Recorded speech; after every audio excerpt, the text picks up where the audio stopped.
Ezechimere, your compass to financial freedom. Quite good to be with you again. People have been asking, making calls as to be definite, tell us where to put our money.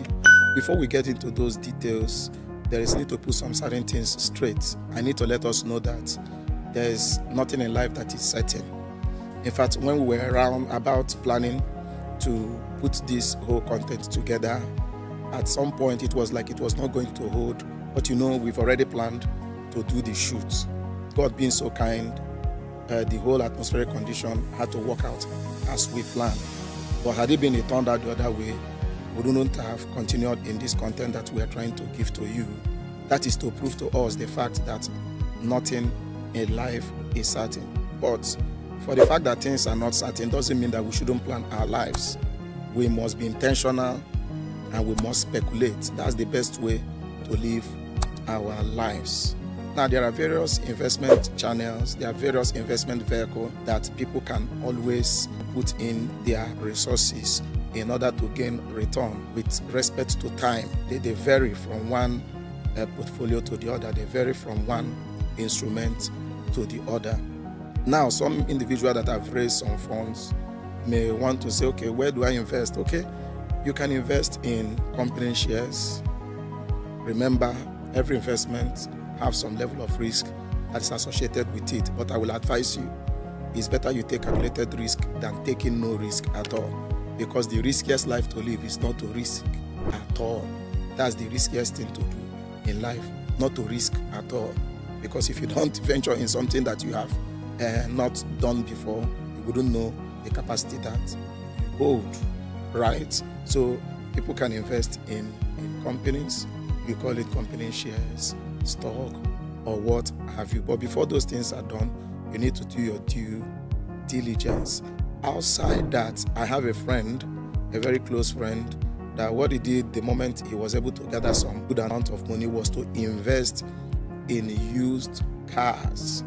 What he does is he buys used cars, refurbish them, redesign and remodel them into something that looks much more current, and then put them back to the market. Definitely he will get return on his investment. Remember, he bought a car that was fairly used, fixed those cars, painted them and did this and did that, and put it back into the market.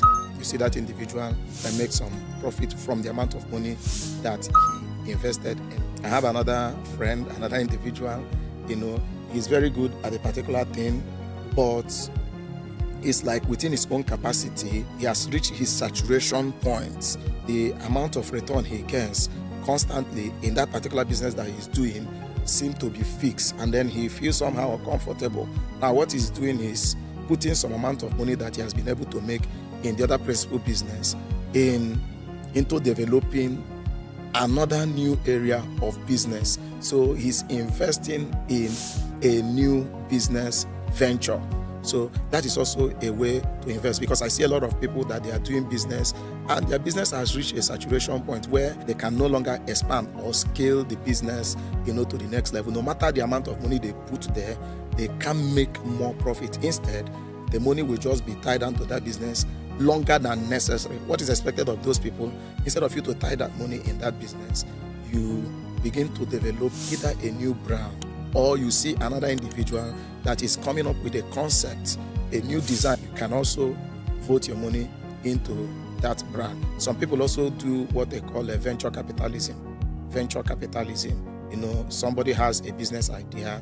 You have observed that that person has run that business for appreciable short time or long time, and you look at the economic indicators in that business and you see that there is a future in that business. You can invest some of that your money in that person's business.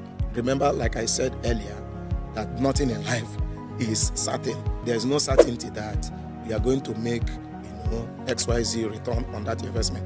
I listened to a very renowned investor, who I respect. He mentioned when he ventured into real estate, he bought very good property, about 3 strategic investments that he did in real estate. Unfortunately for him, because of the land use act within the place that the property was bought, he lost one of those properties, he sold one and made profit, and he's still holding back to one.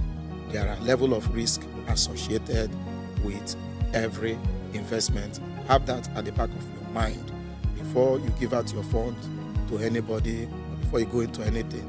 Just know that nothing in life is fixed. There are risks associated to everything in life. So having this at the back of your mind, you go into investing with the right mentality. And I've mentioned some of the things. The list is not exhaustive, just to give us a perspective as to what to do. You can see an individual that is very, very enterprising. Observe how the person can scale that his business or her business, and then vote your funds into it. Definitely that will work. I know a lot of people that try to partner with us in the things we're doing because they believe in what we are doing. But we are not asking for people to call upon us, to partner with what we are doing. If we need your support, definitely we'll call you. But just for your information, look around you. There are people that you can invest your fund with. Thank you, and God bless you.